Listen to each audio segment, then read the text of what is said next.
নিশ্চয়ই যারা তাদের রবকে না দেখেই ভয় করে তাদের জন্য রয়েছে ক্ষমা ও মহা পুরস্কার। সূরা মুলক আয়াত 12। আসসালামু আলাইকুম আমার প্রিয় আপু ভাইয়ারা, আপনারা সবাই কেমন আছেন? আশা করব আল্লাহ তাআলার অশেষ মেহেরবানিতে আপনারা সবাই ভালো আছেন। আমরাও আলহামদুলিল্লাহ আল্লাহ তাআলার অশেষ মেহেরবানিতে ভালো আছি। তো নতুন আরেকটি ভিডিও নিয়ে আপনাদের মাঝে চলে এলাম। তো আজকের ভিডিওটাও যথারীতি আমি ছাদ বাগান থেকে শুরু করেছি। আর এখন এই যে আমার এই সাইডে অনেকগুলো গাছ আছে। তো এই গাছগুলো আমাদের দোতলার একটা আন্টি লাগিয়েছেন। তো ওনারও গাছ লাগানোর অনেক শখ। তো ওনার গাছগুলো মাশাআল্লাহ অনেক সুন্দর হয়ে উঠেছে। তো সেগুলো আজকে আপনাদের সাথে একটু শেয়ার করলাম। আর আপনারা তো ভিডিওর টাইটেল থাম্বনেল দেখে বুঝতেই পেরেছেন যে আজকে আমরা বাইরে খেতে যাব রেস্টুরেন্টে। তো যেহেতু বাইরে খেতে যাব, তো দুপুরবেলা তো রান্নাবান্নার আর কোনো প্যারা নেই।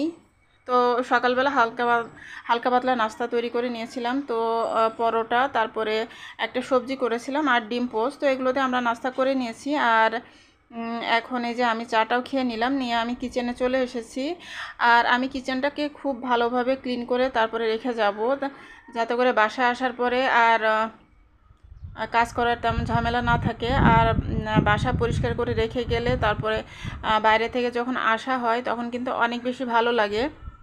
আর ঘর বাড়ি সব অগোছালো আর নোংরা করে রেখে গেলে কিন্তু বাইরে থেকে আসার পরে তখন সেগুলো পরিষ্কার করতে গেলে কিন্তু অনেক বেশি প্যারা হয়ে যায়, তখন বেশি কষ্ট হয়ে যায়। আসলে বাইরে থেকে আসার পরে আসলে কাজকর্ম করতে তেমন ভালো লাগে না। তো তার জন্য আমি কিচেনটাকে খুব সুন্দরভাবে ক্লিন করে তারপরে রেখে যাব, যাতে করে বাইরে থেকে আসার পরে অনেকটা আর কি ভালো লাগে, মনের ভিতরে একটা শান্তি শান্তি আর কি লাগে। মানে কিচেনে ঢুকলে যেন মনের ভিতরে একটা শান্তি লাগে। তো তার জন্য আমি কিচেনটা খুব ভালোভাবে ক্লিন করে রেখে যাব। আর এমনিতে ঘর বাড়ি মোটামুটি গোছানোই আছে। তো এই তো আমি কিচেন সিঙ্কের মধ্যে যে প্লেট বাটিগুলো ছিল সব কিছু আমি পরিষ্কার করে নিয়েছি। আর সিঙ্কটাকেও আমি খুব ভালোভাবে ক্লিন করে নিলাম, মাজনির সাহায্যে খুব ভালোভাবে মেজে আমি ক্লিন করে নিয়েছি। আর সেই সাথে আমি চুলাটাকে খুব ভালোভাবে মুছে নিয়েছি। তো এই তো আমার কিচেনটাকে খুব ভালোভাবে ক্লিন করা হয়ে গেছে। তো এই তো আমরা এখন বের হয়ে পড়েছি। তো আমরা সবাই মিলে রেডি হয়ে বের হয়ে গিয়েছি। আর আমার ছেলে আসেনি, ওর ক্লাস আছে। তো আমার ছেলে আবার বাইরে আছে। তো আমরা চারজন আর কি বের হয়ে গিয়েছি। আর আমরা এখন এই যে মেট্রো রেল স্টেশনে চলে এসেছি। আর আমরা মেট্রো রেল দিয়ে যাব। তো এই তো আমরা এখন রেস্টুরেন্টে চলে এসেছি। আর এই রেস্টুরেন্টটা মিরপুরে, এটা মিরপুর 12 নম্বরে। তো এই রেস্টুরেন্টের নাম হচ্ছে, এটা একটা কোরিয়ান রেস্টুরেন্ট। তো এই রেস্টুরেন্টের নাম হচ্ছে মেল্টিং পট।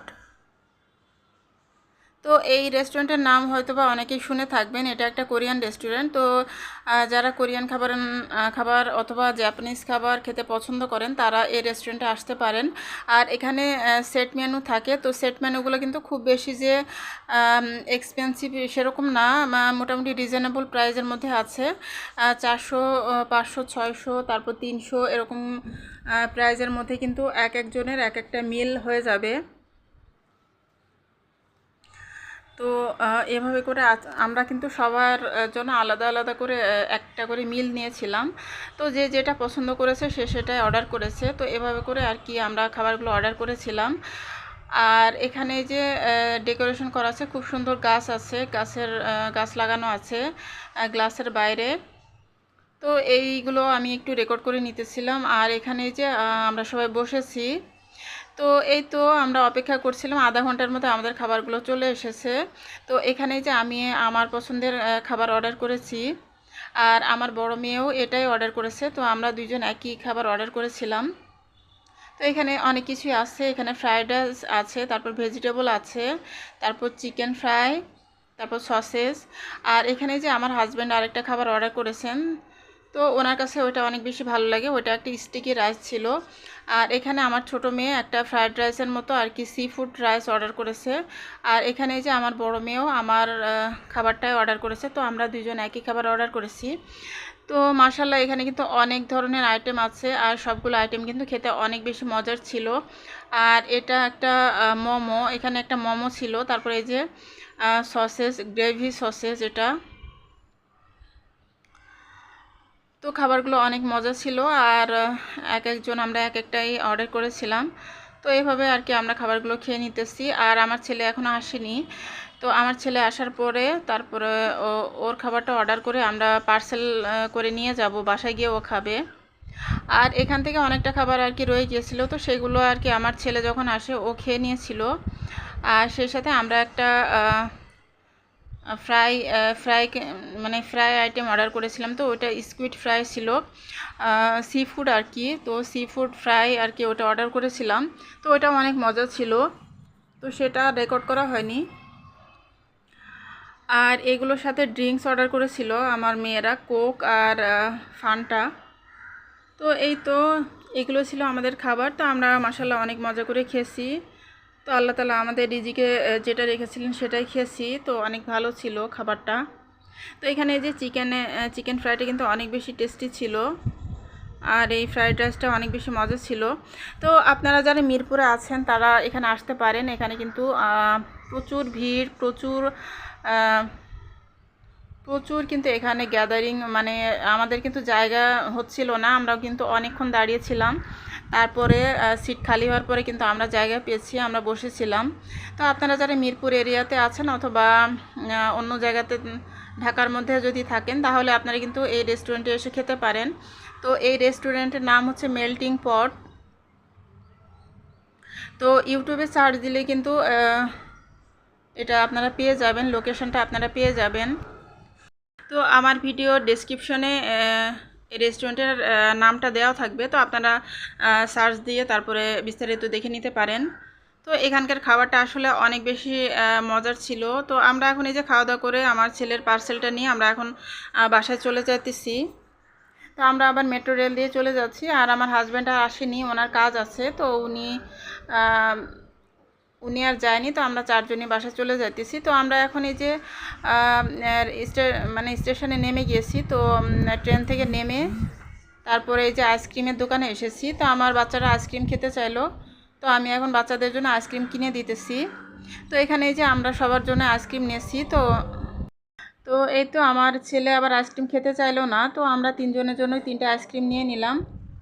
নিয়ে তারপরে এই তো এখন এই যে বাসায় চলে এসেছি। আর এই আমার ছেলে আবার এটা অর্ডার করেছিল। তো এটা একটা নুডলস, এটার মধ্যে মাশরুম আছে, তারপরে ডিম আছে, তারপরে এটা এটা একটা কোরিয়ান নুডলস। তো এটা মোটামুটি স্পাইসি ছিল, তারপর চিকেন দেওয়া ছিল, তো মোটামুটি মজাই ছিল। তো আমার ছেলে বলছিল যে বেশ মজাই আছে। তো এখন এই যে আমি আইসক্রিমগুলো নামিয়ে নিতেছি। তো আমার বড় মেয়ে আইসক্রিম খেয়ে নিয়েছে। আর এখানে এই যে আমার ছোটো মেয়েটা আর আমারটা রয়েছে। তো আমি এখন নামিয়ে ডিপ ফ্রিজে রেখে দিব। তো পরে আর কি পরবর্তীতে যখন খেতে মন চাইবে তখন খেয়ে নিব। তো এই তো মাশাআল্লাহ আমাদের বেড়ানো অনেক ভালো ছিল, আমরা অনেক মজা করেছি। আর পরিবারের সবাই মিলে এভাবে করে সময় কাটাতে কিন্তু অনেক বেশি ভালো লাগে। তো আমার বাচ্চারা অনেক খুশি হয়েছে। আর এখন এই যে সন্ধ্যার পরে আমি দুধটা জাল করতে বসিয়ে দিয়েছি, যেহেতু বাচ্চারা খাওয়া দাওয়া করতে দুধ দিয়ে নাস্তা খেতে পারে, তো সেজন্য। আর পাশে চলে আমি ডালটাও বসিয়ে দিয়েছি। তো যেহেতু দুপুরবেলা তো রান্নাবান্না কোনো কিছু করা হয়নি, তো রাতের বেলা তো হালকা পাতলা কিছু রান্নাবান্না করতেই হবে। তো খুব বেশি ভারী কিছু রান্না করব না, আমি জাস্ট ডিম ভুনা করব। আমাদের 5 জনের জন্য 5টা ডিম দিয়ে দিয়েছি। তো 5টা ডিম দিয়ে আমি ডিমটা ভুনা করে নিতেছি। আর সেই সাথে ডাল রান্না করে নিতেছি। আর শাক ভাজি করে নিব। তো যে সবুজ শাকটা আছে সেই সবুজ শাকটা আর কি ভাজি করে নিব। তো এই তো এগুলোই আজকে আমরা আমাদের রাতের খাবার, তো এগুলোই আর কি রান্না করে নিব। তো আসলে কোরিয়ান খাবারটা আসলে অনেক বেশি মজার ছিল। তো এমনি নর্মালি তো আমরা সব সময় চাইনিজ খাবারটা তো খেয়েই থাকি। তো চাইনিজ খাবারটা আবার আমার বাচ্চাদের অত বেশি পছন্দ না। তো চাইনিজ খাবারটা আসলে অনেক বেশি খাওয়া হয়েছে। তো এখন কোরিয়ান খাবারটাই আর কি আমাদের বাসার সবাই অনেক বেশি পছন্দ করতেছে। তো আমরা মাঝে মাঝে এটা খাই। তো আমি আগেও খেয়েছি, আমরা আগেও ওখানে খেয়েছিলাম। তো সেটা আমার আগের একটা ভিডিওতে সেই ভিডিওগুলো আর কি দেওয়া আছে। তো মাঝে মাঝে আমাদের ওখানে যাওয়া হয়। তো এই তো আমি ডিম ভুনাটা করে নিয়েছি। আর এখানে এই যে আমি এখন শাক ভাজিটাও করে নিব। তো এটা সবুজ শাক, মানে ডাটার যে শাকটা সেটা।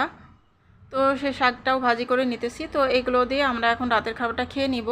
আর আমার প্রিয় আপু ভাইয়াদেরকে তো লাইক দেওয়ার কথাটা বলতে আমি একদম ভুলে গিয়েছি। তো আমার প্রিয় আপু ভাইয়ারা যারা আমার ভিডিওটি এখনও পর্যন্ত দেখছেন, তারা যদি লাইক দিতে ভুলে গিয়ে থাকেন তাহলে দয়া করে আমার ভিডিওতে একটা লাইক দিয়ে দেবেন প্লিজ।